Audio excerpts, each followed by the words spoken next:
please, with his old school Razorbacks jacket on. Yeah, it's a good looking jacket, Coach. I'm curious what your impressions are of South Carolina. What are going to be the keys to Saturday's game? Yeah, I mean, I think with South Carolina, obviously, Gigi Jackson, is involved in everything that they do from an offensive standpoint. So it'll be important for us to locate him as soon as he crosses half court. He's a three-dimensional scorer, and the fact that he can post up, he can offensive rebound, he's got deep three-point range, high volume shooter.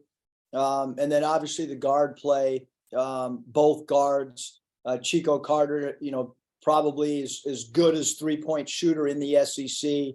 And then obviously Michi Johnson does a great job of facilitating to other players as well as scoring the ball. And he's got deep range, and he pulls, the three ball at any time. So those off the top. And then obviously interior, Josh Gray does a great job of rebounding the basketball and rim protecting.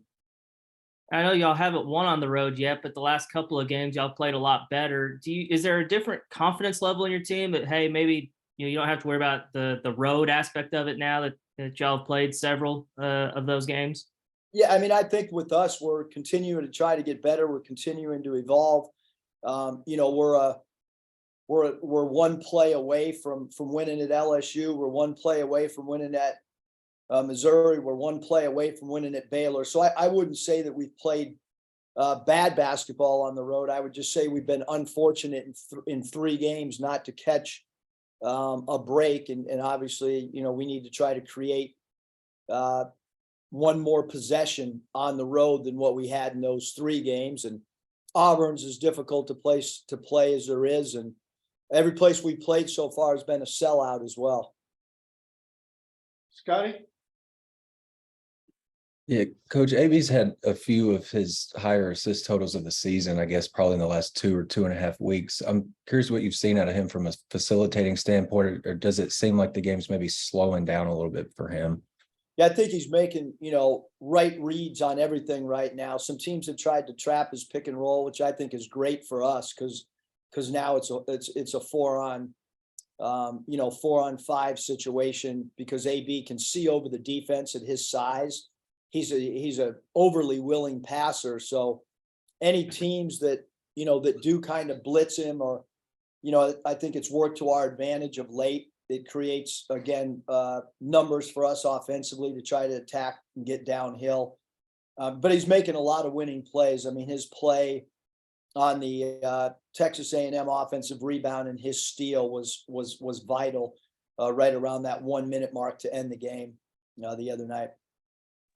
I think you said the other night that you weren't sure if AB was going to play against A&M. Have you been kind of just impressed with the toughness and just what he gave you at Baylor after the injury, and then the other night I think he had 7 assists? Yeah, really, really impressed with AB's toughness and willingness to give himself up for the team. We knew that he was not going to be fully healthy. The latter part of the Baylor game, we knew that he was not going to be even close to being healthy the other night against Texas A&M. But he's not worried about his stats. He's worried about trying to help the Arkansas Razorbacks win basketball games, and that's been so impressive with so many of our guys. I talked about the fact that Ricky Council, if you go back a few games, you can see him wincing, you can see him grabbing his back. I thought it affected Ricky's defense for a 2-game stretch because he was unable to really sit in a stance. And obviously with the back, when you control your movements, it's a lot easier on the back than when you're trying to react as a defender. So and then we talked about Jalen Graham. He was actually in an MRI machine the day before our Texas A&M game to get looked at. So just a lot of guys playing and understanding that we're undermanned, and understanding that that right now, in order to win, we're going to have to play through some injuries, which is what Anthony and Ricky and Jalen Graham and we've all talked about Mikkel as well. That's almost half our team in uniform that's really been playing through injuries. And then you mentioned Ricky. He's gone for 25 and 19 in the last 2 games. Are you seeing any common themes in those outings? I guess to me, it just seems like he's maybe a little bit of a different player when he's got that jumper going. Yeah, I mean, I think it's with anybody, Scotty. shots falling, but certainly take away his late clock side step or back step threes. The shooting percentage is even better, but we kind of put him in that situation late clock. So some of his shots are kind of on the team. But certainly I think his assists have been really important as well. He's reading over helps and done a great job of getting some other teammates involved with some easy dump off passes for dunks or spray out, kick out three balls as well. And I think that's why you're seeing some of our other players improve their 3-point shooting because of Anthony's passing. And now, Ricky being a facilitator, we put Ricky in more pick and rolls the other night as a ball handler as well. Curtis? And Coach, I think the last 2 seasons, you guys are 13-1 in the month of February. I'm just curious if there's a recipe for that success at the end of the year. And I know it's a different team, different circumstances, but do you feel like this group is maybe coming close to turning the corner and playing the kind of basketball you need to go on a similar run? Well, I think with this team, we just, we've lost one possession games 3 times on the road. And so that, if you win 1 or 2 of those, our record's very similar to what it's been in the past. But this is the most difficult schedule that we've had in conference play by far. And sometimes that's just kind of the luck of the draw. I mean, A&M has had 1 loss coming into our game. We play them twice.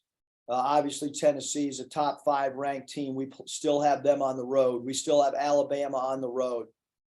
So we have a really difficult schedule. We saw what Florida was able to do last night at home against Tennessee.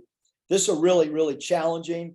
Some of the teams that maybe, you would hope to play, twice. We're not getting that opportunity this year. We're playing a lot of teams right now that are really, really good basketball teams. And then anytime you play on the road is extremely difficult in this league. And then as we turn the page to February here, just wanted to check and see if there's any update or progress with Nick's status. No, there's been no update. Thanks. Yeah. Bob? Hey, Eric. Have you besides the Martins and the Mitchells, have you coached any other twin groups or twin sets, I guess? And is a different coaching twins? You just coach them like they're 2, any other 2 players? I would love to tell you it's different, but it's not. All you have to do is go online and Google personalities of twins or read books. It's a different dynamic for sure. The love, at least the 2 set, I don't know every twin. I can only speak of the 2 sets of twins that I've coached. Kai and Kel, like their love for one another's, it's a deep love. I can tell you that. Like they protect each other. They look out for each other. Caleb and Cody Martin argued a little bit more, and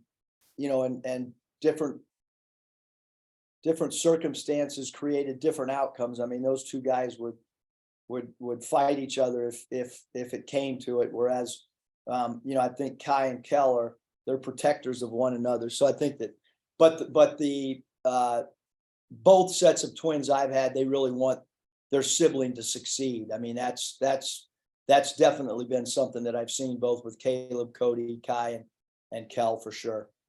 Well, that's hard to say. Cody, Caleb, Kai, I don't think I can say it. Anyway, one thing that impressed me about Mikal was, Makai was playing early quite a bit, and Mikal wasn't, but it seemed like he was okay with that. And, like you say, he was rooting for his brother. Is that, and now they're both getting to play, which is great, but was that kind of a cool thing to see early on?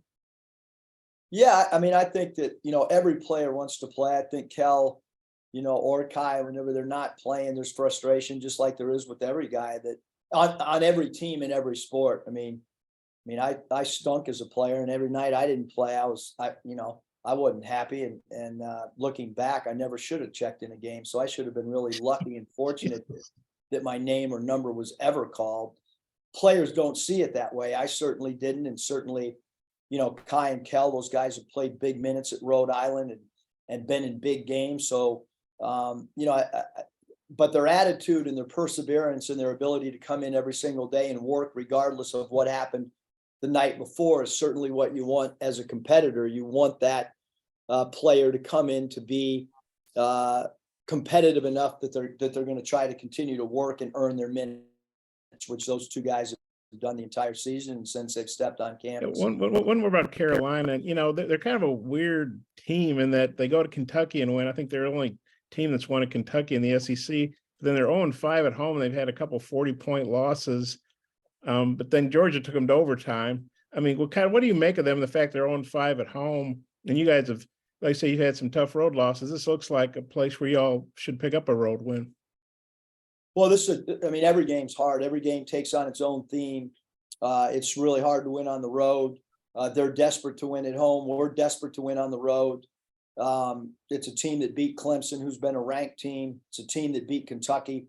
They have a young superstar, so they're gonna beat ranked team like a Clemson. They're gonna play well in a difficult environment because they have a player in Gigi Jackson who continues to get better and continue to improve. He's going to be a high draft pick.